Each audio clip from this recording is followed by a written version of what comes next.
Ok. Lucas 5, de 1 a 11. Nossa, só 11 versículos. Só 11 versículos. Aí tem versículo, a gente vai fazer um só. E vai tirar as 2 horas falando de um só, né? Então, o que nós vamos ver hoje aqui? O estudo de hoje é o estudo 8 de Lucas, né? Quem tá vendo aí não viu antes, entra no YouTube, tem lá os estudos todos numerados, certo? Então, hoje nós estamos começando com o 8, que é no capítulo 5, de 1 a 11. Então, vamos lá. Esse estudo de hoje é muito complicado, assim, detalhado, porque é uma coisa bem objetiva. É uma coisa bem objetiva para você repensar todos os valores que você cresceu, que você acha que você já ouviu de pregação sobre isso. Então, é bem específico. Então, vamos lá. Se eu começar a dizer o que foi, que é a pesca maravilhosa, todo mundo vai falar assim, já sei, já ouvi. Porém, não. Aqui tem umas verdades que são muito profundas e que a gente tem que estudar numa aula inteira, tá bom? Então, vamos lá. A primeira pergunta diz o seguinte, por que a multidão apertava Jesus? Né? Sabe aquele negócio de aperta? Você pensa que é só hoje em dia desfile de 7 de setembro, né? Fica todo mundo se espremendo lá, numa parada, para ver o filho desfilar, né? Não. Essa época, esse hábito já é antigo. Então, vamos lá. Lucas 5:1 diz o seguinte, um dia, Jesus estava à beira do lago de Genezaré e a multidão o apertava porque queria ouvir a mensagem de Deus. Olha que louco, que Lucas não fala que as pessoas estavam apertando ele porque queria ouvir o que ele estava falando. Queriam ver o que deu, a mensagem de Deus. Então, você pode ver, depois de tudo aquilo que Jesus já passou, a fama dele toda, o que acontece? As pessoas já sabiam que ele falava a palavra de Deus. Olha que legal. As pessoas não estavam indo aqui atrás de pão, atrás da multiplicação, atrás de cura. Não. Foram ouvir a palavra de Deus. Então, a primeira pergunta que eu quero fazer para mim, eu faço para vocês, mas eu estou fazendo para mim primeiro, eu ando querendo ouvir a mensagem de Deus ou eu quero ouvir só aquilo que eu gosto, aquilo que me deixa na zona de conforto? Muitas vezes a mensagem de Deus é uma dura, e a gente não quer ouvir dura. Então, existem umas igrejas que são, se eu falo que é o evangelho da maciota, vem como tá. Ok, porque a Bíblia diz, Jesus fala, vinde a mim como está, mas não permaneça. Então, uma igreja em que me coloca a ser confrontado, então, de repente, eu não gosto. E tem igrejas que têm essa teoria, tá? Isso eu não estou falando nem de denominação nenhuma. Existem, vamos falar, agrupamentos, né? Igrejas que não estão muito aí, eles querem ter número. Então, eu pergunto para você, o que é que muda a vida de uma pessoa? É você ser confrontado, que você pode melhorar cada dia. Então, eu sempre digo, gente, cada vez que você lê a Bíblia, ouvir uma mensagem, e você não for confrontado, então não adiantou nada. Nada. Se nós estamos, tá, estudando a Bíblia para aprender a crescer, é para chegar e falar, puxa vida, isso eu fazia errado, agora não posso fazer mais. E nós, muitas vezes, somos covardes. Você não quer ser confrontado.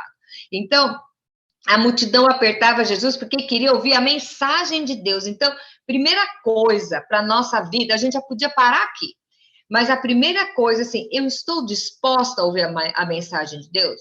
Eu estou disposta a ser confrontado com aquilo que eu acho, aquilo que eu quero, aquilo que, no meu preconceito, é ideal? Não, né? Então, a gente se acomoda. E aqui a multidão estava apertando Jesus porque queria ouvir a mensagem de Deus. Vamos lá.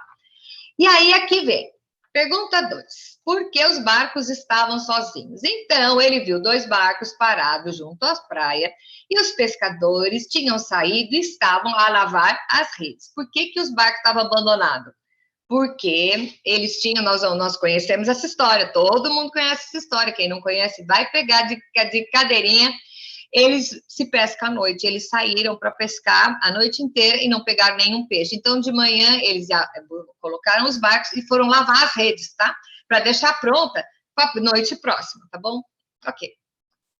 Jesus entrou em uma das embarcações que era de quem? Quem? A embarcação era de Pedro, claro. Claro que tinha que ser de alguém intenso, né? Então, entrou no barco de Pedro e pediu que afastasse um pouco da terra. Então, Pedro estava junto, ó, viu? Pedro estava lá. Acho que Pedro viu, estão roubando meu barco. Aí Pedro foi lá e entrou lá. E aí pediu para se afastasse um pouco e sentou-se no barco e ensinava, tá? Por que Jesus pediu para o barco se afastar? Você já viu, tem alguma noção de acústica? Era o Mar de Genezaré, lá era um lago, aquilo lá é assim. Então, o que acontece? Quando você está na beirada da praia, o som se esvai, mas se você está no barco, a onda, o mar não vem assim para a praia. Então, as ondas vêm, o vento traz as ondas, então leva o som também. Então, Jesus pegou o barco, afastou, para que a acústica as pessoas pudessem ouvir. E tinha muita gente lá. Então, muitas vezes, você não sabe para que você vai ter que emprestar o seu trabalho, o seu lugar de trabalho, para que a mensagem de Deus seja proclamada, tá?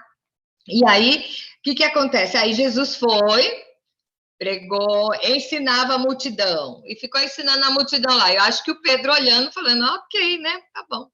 E aí, quando Jesus terminou de falar, a pergunta 4 diz, qual a ordem que Jesus deu a Pedro?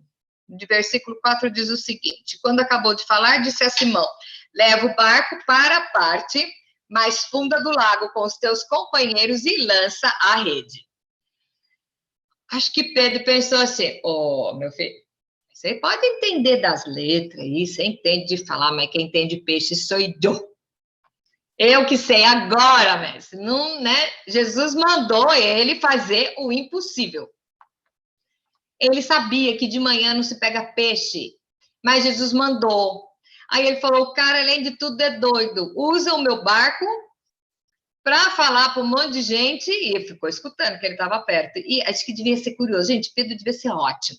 Eu acho que eu ia brigar com ele diretão, porque o cara intenso, né?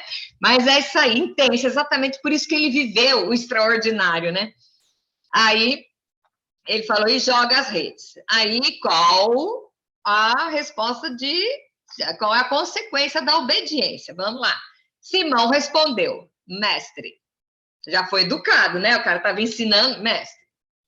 Andamos toda noite a pesca e não apanhamos nada. Mas, já que tu dizes, vou lançar as redes. Então, ele falou assim, eu sei, o racional é que não vai dar. Aí eu pergunto para você, qual é a ordem absurda que Jesus está falando para você hoje, na sua situação, no seu problema?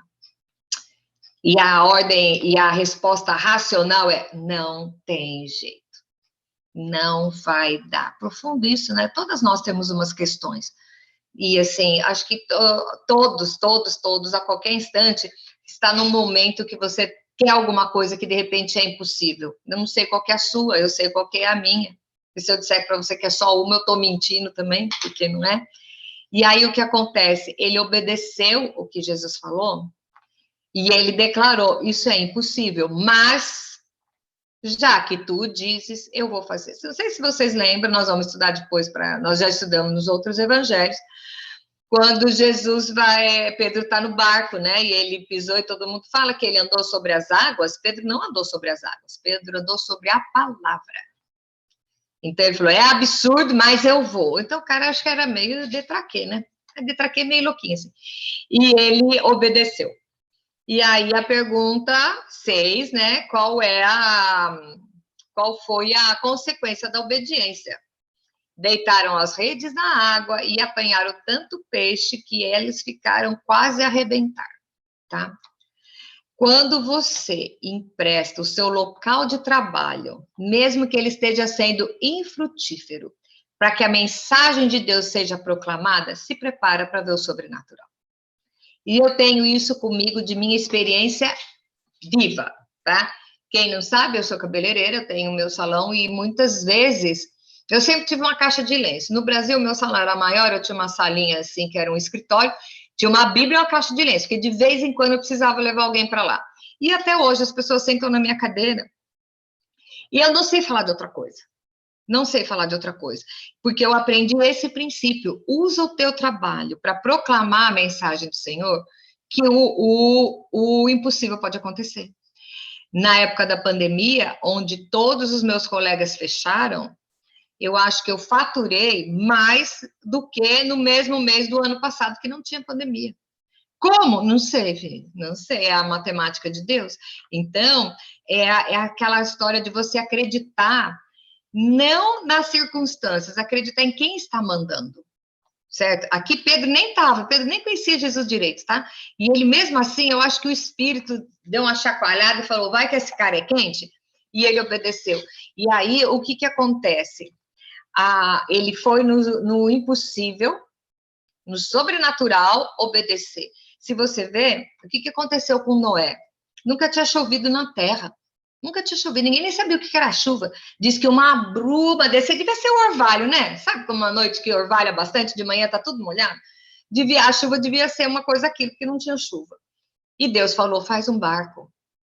E Noé acreditou que ele tinha que fazer um barco. E não só ele fez, ele conseguiu convencer. Gente, ele fazer já tá no lucro. Ele conseguiu convencer os filhos de obedecer uma ordem absurda. Gente, Noé era o cara. Porque você se convenceu a obedecer uma coisa absurda, já é difícil. Agora, tua família toda? Não, Noé era o cara.com, viu?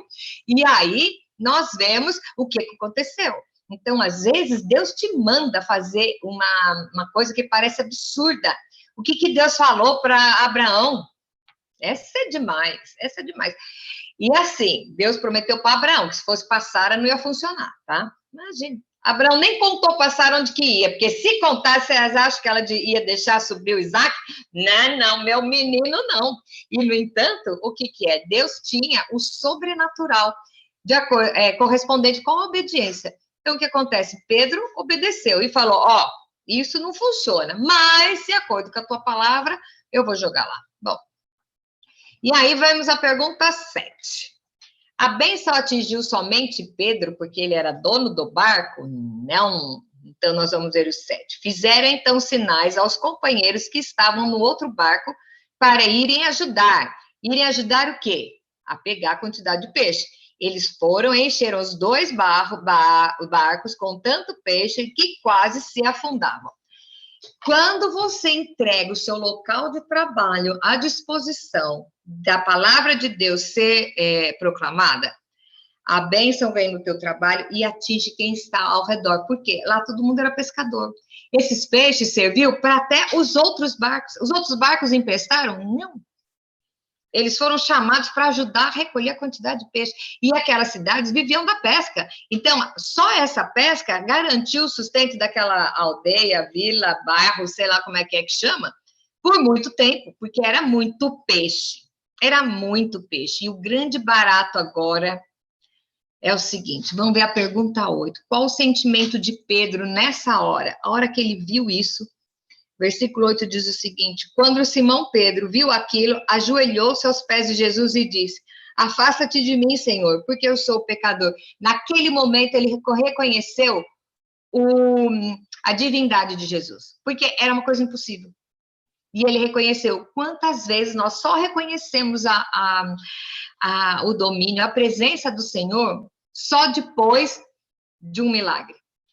E tá ali, e Jesus estava lá fazia um tempo. Por que ele precisou ter um milagre para ele acreditar que Jesus é o Senhor? Mas, aí isso aconteceu. E aí, nós vemos a pergunta 8, né? A 9, que diz o seguinte, bom, aí ele pegou e se ajoelhou, e tanto Simão, que é o Pedro, como os que estavam com ele, ficaram pasmados com a enorme quantidade de peixes que tinham apanhado, tá? E aí, o que acontece, gente? Depois de tudo isso, e aí, no versículo... O mesmo aconteceu com os irmãos, companhia que chamavam Tiago e João, os filhos de Zebedeu, tá? E Jesus disse para Simão, não tenhas medo, daqui em diante serás pescador de homens, tá? E olha aqui, e eles puxaram então os barcos para a terra, deixaram tudo e foram com Jesus. Gente, veja bem, O barco deu peixe pra caramba. E nunca eles tinham visto um negócio assim. Agora nós vamos ficar ricos. Agora a gente empresta todo dia o barquinho para esse cara pregar, esse cara ensina, e aí a gente recolhe tudo isso. Eles estavam vendo o começo do trabalho deles funcionar, né, de uma forma sobrenatural, mas Pedro reconheceu que era Jesus, então, que alguma coisa vinha do além. E aí o que ele fez? Ele pegou lá, gente, ele arrastou o barco para a terra e foram ter com Jesus. Isso quer dizer o quê? Eles foram seguir a Jesus. Eles aceitaram o desafio. Hoje em diante, você não vai ser mais pescador de peixes, e sim pescador de homens. E eles largaram tudo e foram. Quem está disposto a largar tudo e ir? Vou falar a verdade para vocês, eu não. Eu não. Quando fala tudo, sabe aqueles hinos? Tudo deixarei, tudo entregarei. Ai, que lindo na igreja, todo mundo cantando. Chega lá, não quer nem dar uma carona para a irmã, porque o carro está limpo e a irmã fede. Qual é o seu conceito? O seu conceito né? Aí, aqui você quer ver? Tem umas coisas que eu acho mó barato, né? Senhor, usa-me para ajudar o seu rei, né? A sua vizinha tá aí passando fome, você nem sabe, né? Aí tem eu quero, Senhor, eu quero ser como barro na mão do oleiro, quebra a minha vida. Pois é, mas quando fica tonto, já começa a falar, Deus se esqueceu de mim. Mas você acabou de cantar no domingo, quebra a minha vida e faça de novo. Uai, então você não quer esquecer quebrado? Então eu acho um barato, é certas músicas que a gente canta, tá? Então, tudo deixarei, tudo entregarei, mas não, né? Aí é tudo mesmo, Pedro simplesmente largou. Quem está assistindo o Chosen, gente, eu tô amando, acho que eu vou assistir umas 40 vezes, tá? Pedro com a mulher dele é um barato, porque ele é intenso. Então você vê que assim, ele é. Acho que olhando você sabe o que está passando na cabeça dele, né? E Jesus, então, ainda mais, né? Então era um cara assim que às vezes até não é tão conveniente no mundo de hoje em dia, né? A gente tem que fazer uma cara meio de idiota, porque dependendo das crenças que você acredita, então nós vamos ver a história do mundo, das coisas do mundo, da nossa sociedade, entrando dentro da igreja de uma maneira sorrateira. Então, você deixa ou você carrega essas coisas todas. Quando eu falo igreja, é o corpo de Cristo, né? Então, a modernidade, todas essas coisas, você diz tudo deixarei e vou seguir Jesus? Pois é, mas... E o meu pecadinho de estimação? E os meus bens? E, né? Com o que é que a gente está fazendo? Até que ponto você está disposto a deixar tudo? Só você vai esperar para ver o milagre do sobrenatural? E eu vou falar uma coisa: o milagre não é para você ficar vivendo de milagres. O milagre é uma situação, é um socorro numa hora que não tem solução. Agora, uma pessoa que só quer viver de milagre, falar sério. O milagre é para te dar um start. Então, você recebe um milagre para dar um up e ir em frente. Agora, o cara que só quer ficar rodando em volta e vivendo de milagre. Fala sério, né, gente? Vamos crescer? Vamos crescer? Então, é assim, porque eu sei o que Deus fez comigo. Amém. Glória a Deus, o Senhor te livrou. Você vai ficar na dependência de ficar ainda na dependência de milagrinho. E o meu marido sempre fala um negócio que eu acho ótimo. Ele diz: milagre não muda a vida de ninguém. Você pode ver muitas pessoas vão atrás das igrejas, atrás de oração, porque querem um milagre. Acontece, ou é uma cura, ou é um emprego, ou é um marido pingaiado, ou é uma filha vagabunda, ou é um filho traficante, sei lá o que é. Você quer um milagre. Quando resolve, parece que você se acostuma, acha que Deus fez a obrigação dele de te atender naquele milagre e bye, a gente se vê domingo que vem. É ou não é? Quando eu estiver precisando de novo, eu vou. Quando eu estiver precisando, você pode ver, tem umas igrejas que se movem só em milagres. Eu acho mal barato, porque realmente Jesus atraía as pessoas pelo milagre. Mas e a continuidade dali? Então, de repente, você está atrás do milagre sem ver a sua parte. O que é que você fez com o milagre que você recebeu? O que é que você fez com aquilo? Você aprendeu? Ou você vai ficar naquela, amanhã ele vai dar de novo, né? Que nem esse negócio dos peixes aqui. Já veio, nossa, encheu o barcão, tá bom. E aí Jesus falou, larga tudo. e vem me segue, tá? E o peixe era suficiente, acho que eles deixaram para o resto do povo lá, né, vender os peixinhos e foram seguir a Jesus. Então, a pergunta que eu tenho hoje, para mim e para você, a primeira é a seguinte: eu estou disposto a ouvir a mensagem de Deus hoje? Eu estou disposto a ser confrontado com a mensagem de Deus, mesmo que ela venha de encontro a todas as minhas crenças e as minhas experiências ou a minha sabedoria. Eu estou disposto a isso? Veja bem, às vezes você está fundamentando a sua caminhada com Cristo em cima de umas coisas que não são assim que funcionam. Só que é o ideal que falaram para você, você achou que é conveniente, então vamos nessa, né? Aí a segunda pergunta, não estou falando para você parar de trabalhar, não. O seu trabalho é um lugar onde o nome do Senhor é proclamado? Você está cedendo o seu barco para que o nome de Jesus seja proclamado, seja divulgado, e aí venha a ser usado por Deus para isso? O seu trabalho está fazendo isso? Ok. E a última pergunta: se Jesus falar para mim, larga tudo e me segue, você está disposto a isso? Não estou dizendo que Jesus vai perguntar para todo mundo. Tem uns que ele não quer, né? Que não precisa. Mas tem uns que ele vai chamar. Então, você está disposto a cantar tudo, entregarei? Pensa bem antes de cantar isso, porque de repente você está mentindo. Você está mentindo para Deus, aí a coisa fica feia, né? Mentir para Deus é complicado. Muita gente, na hora do louvor, fica mentindo para Deus. Usa a boca para cantar umas coisas, né? Quer ver? Uma música do Toque no Altar. Eu não preciso ser reconhecido por ninguém. Não precisa? Nossa, aí eu vou sair dessa igreja porque a mulher do pastor olhou feio para mim. Dei a mão pro pastor, ele segurou a Bíblia e olhou pro outro, não é? Então, nós queremos, vamos ver o que nós estamos cantando, né? E saber que o tempo está se aproximando. Gente, o tempo está se aproximando. Cada dia que passa, a gente vê as coisas acontecendo de uma forma mais, assim, rápida. Então, vamos estar preparados, vamos estar pegando todos os estudos, toda a chance que você tem de ouvir a palavra de Deus e pensar assim, o que eu posso adaptar isso na minha vida hoje? Nem que seja um versículo. O que eu posso mudar no meu comportamento em cima do que eu estudei agora, hoje, e aí depois caminhando para ser nova criatura andando em glória, amém? Semana que vem, temos lá do versículo 12 em diante, tá bom? Beijo grande, Deus abençoe.